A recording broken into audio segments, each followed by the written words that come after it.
மகாத்மா காந்தி இந்தியாவின் தந்தை.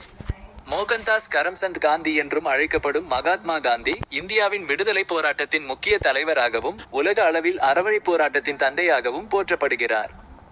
அவரது அகிம்சை வழியில் நடத்தப்பட்ட போராட்டங்கள் இந்தியாவின் விடுதலைக்கு மட்டுமல்லாமல் உலகெங்கிலும் உள்ள பல விடுதலை இயக்கங்களுக்கும் உத்வேகம் அளித்தன. ஆரம்பகால வாழ்க்கை. பிறப்பு 1869ஆம் ஆண்டு குஜராத் மாநிலத்தில் பிறந்தார்.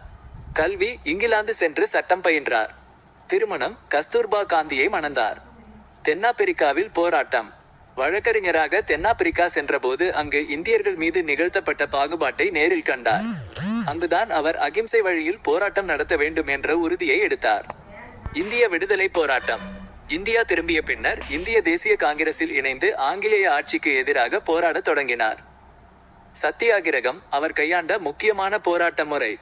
இது வன்முறையற்ற எதிர்ப்பு என்ற பொருளை குறிக்கும்.